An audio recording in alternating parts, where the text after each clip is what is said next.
Welcome back. It's Friday, February 3rd in the NBA. My three favorite picks are on the way. Let's recap yesterday, a 3-in-1 day. Bam Adebayo goes over, Vucevic goes under, Jared Allen and Evan Mobley easily cashed their same-game parlay, and Kawhi, Giannis, and Drew Holiday are only lost of the day, a same-game parlay there. Kawhi bricks up a ton of shots, so did Drew Holiday, a brutal one there. So close to the sweep, but hey, we'll take a 3-in-1 day. Let's keep building up those bankrolls. If you are new, thanks for tuning in on this Friday morning, afternoon, evening. Who knows when you're watching, but I appreciate you for being out here. If you want to go down below, hit that subscribe button, drop a like too. My name is Austin. Welcome to the Call on Our Shot community. Now, also, we have talked about this a couple times before, but we do have an offer for all new users at DraftKings. And before I get into the offer, I'll put it up on the screen. I do want to make note, it is important to have multiple different sportsbook accounts. There's always lines changing. As you know, when this video goes live, sometimes your book might have a different line, but all other books have different lines. So make sure you're line shopping. So if you want to sign up for DraftKings, be sure you can turn $5 into $200 worth of bonus bets. All you got to do is sign up using the link in the description, make a $5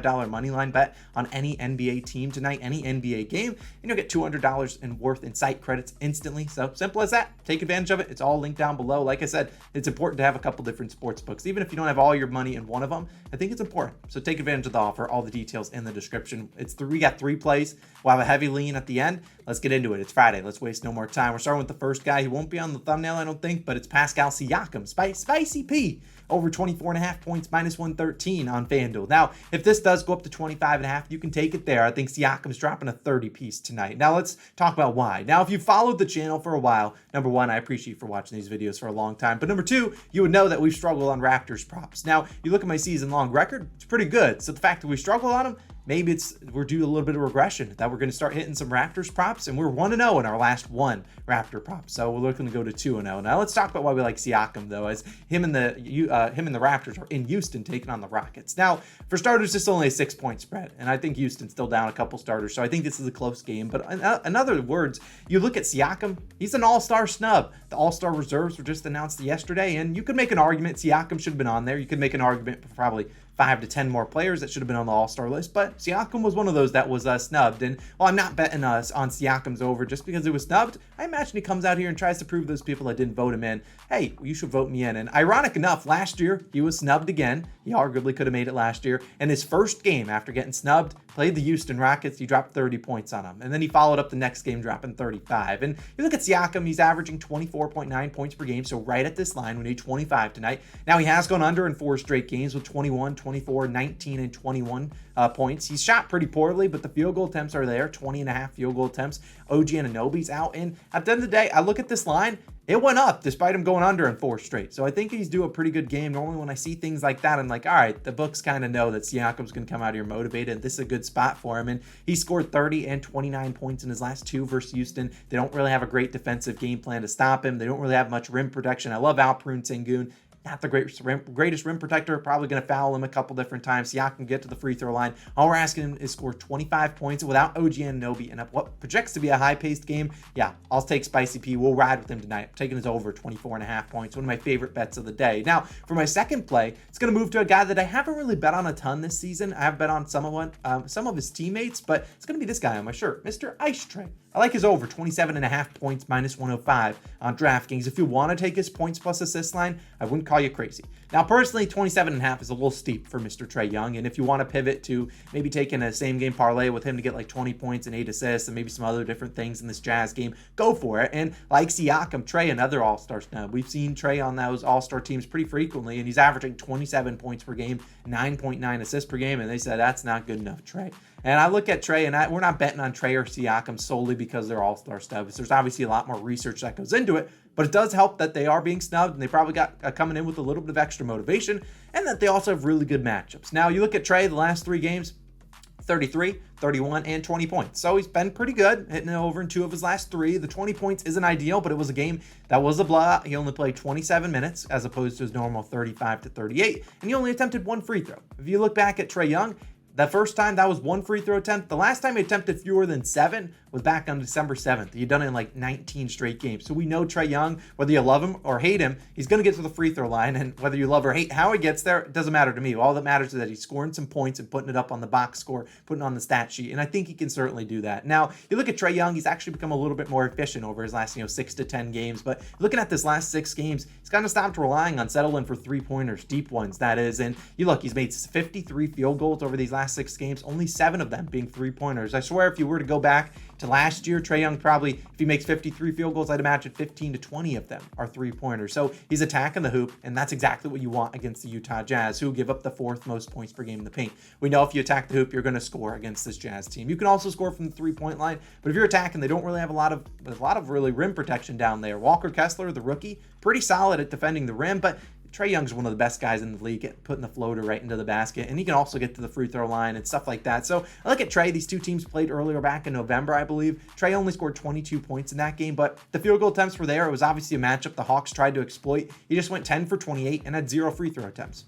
What a likelihood. If you told me Trae Young shoots 28 times tonight, we're putting 3 units on this. Now, we can't guarantee he shoots that many times, but the fact he did that first game, and it's going to be a fast-paced game, it's going to be up and down. We know the Jazz allowed the 4th most points per game to point guards over the last 30 games. I'm confident in Trae being an all-star snub, also being a guy that's going to come out here, shoot the ball a lot, and the Jazz also don't give up a lot of assists. So this is not a guy that's going to drive, have potential to kick it out to his teammates. They don't really give up a lot of assists. You look at that over the whole year long. Just not a team that really converges on a guy that's driving to the hoop. They kind of say, all right, fine, go get your 2 points. And I think Trae Young will have a big night. Should be a close game. Or like Trae Young, over 27.5 points. Hopefully he's in takeover mode, gets us 30 piece. Now, let's move on and let's talk about a bankroll builder. Then we'll talk about a heavy lean, and you'll understand why it's a heavy lean in a little bit. But it's these two guys. You've seen them time and time again on the channel. Running it back, Mr. Jaylen Brown and Jason Tatum, the Boston Celtics duo, the star duo, both all-stars as in their own regard. And you look at Jaylen Brown, we're asking him for 20 points and 4 rebounds. And Jason Tatum, you're asking him for 25 points and 6 rebounds. Now, for the people out there that don't have, the even numbers for 4 and 6 rebounds, 5 and 7, I don't hate it for Jaylen Brown. While I don't hate it for Jason Tatum for 7+, Jaylen Brown's always a little bit sketchy. 5+, maybe he gets that. I think he does, but just be a little bit skeptical there. And this is plus 116 on FanDuel. Now, yesterday we went 1-1 on the builders.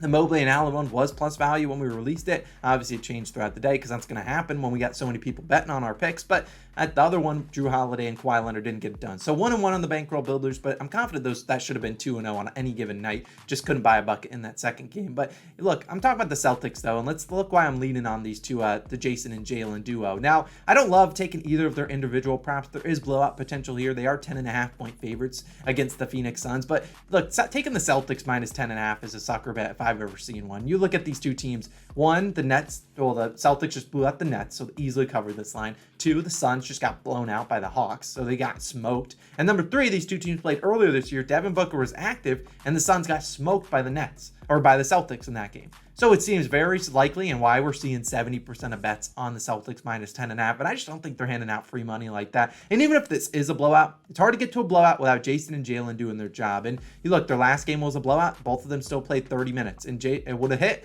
but Jaylen Brown only had 3 rebounds. We needed 4. And you saw Derek White having 9. You had Robert Williams with 10. Jason Tatum had 10 or 9 or 10. So I think at the end of the day, that was a little bit more fluky, and I think both these guys can get it, regardless if it's a blowout or a close game, but I think they can certainly get their job done. And let's talk about why we like each of them. Now, Jaylen Brown scored 20+ points in 21 of his last 25. Loves ending at 19, but he does have 4+ rebounds in 22 of his last 25. So he's played pretty well. He's obviously a very consistent guy. Normally gets into that 20 to 30 range. And you look at overall, he's cashed his side of the SGP, the same game parlay, in 18 of his last 25. So a very good hit rate. And he's also played well against the Phoenix Suns. His last 2 against them, 24 points, 11 rebounds, 25.7 rebounds. So we'd love to see him getting the rebounds. He should get those points. He should shoot enough without Marcus Smart. Now, for Tatum, he's been really consistent, getting you 25 or more, regardless of how bad he's shooting. He scored 25+ in 22 of his last 25, has 6+ rebounds in 22 of his last 25 as well. And he's cashed his part of the SGP, 19 of his last 25 games. So both these two guys have a crazy high hit rate, and both have played pretty well against the Phoenix Suns. Now, Jason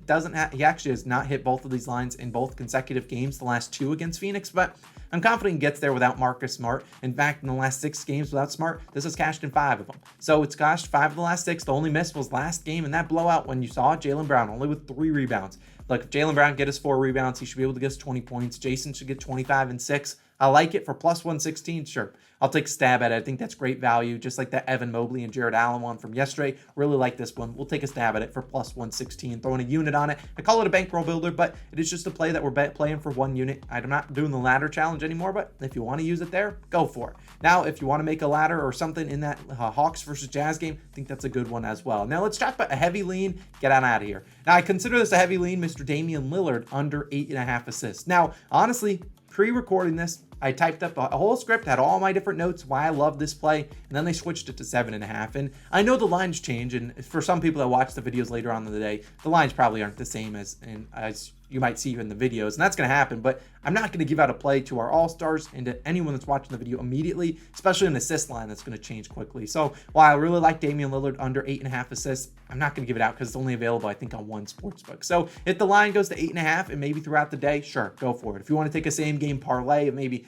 Damian Lillard to score 30 points, but also his alt under 8.5 assists, don't mind that either. I don't think he scores a lot of points, but also gets a lot of assists. Just don't see it. Yusuf Nurkic, Jeremy Grant, both are likely out. Yusuf for sure out. Jeremy Grant has in concussion protocol. He's probably not playing. So I do like that one. Just not going to force that because I don't want to give out a play that no one can get. And that was what it was this morning for our COS All-Stars. So I'll stay out of it. Now, of course, let's wrap up the video with just reminding you about that DraftKings offer. If you want to claim that, get $5, turn $5 into $200 worth of credits and site credits on DraftKings. Take advantage of it. You just go use the link down below in the description, make a $5 money line bet on any NBA game, and you get $200 worth in site credits instantly. So take advantage of it. All the links and details down below in the description and the pinned comment. You guys have a great Friday evening. Hopefully we're back Saturday morning with that broom out. I'll see you guys then. Catch you guys in the next one. Peace out.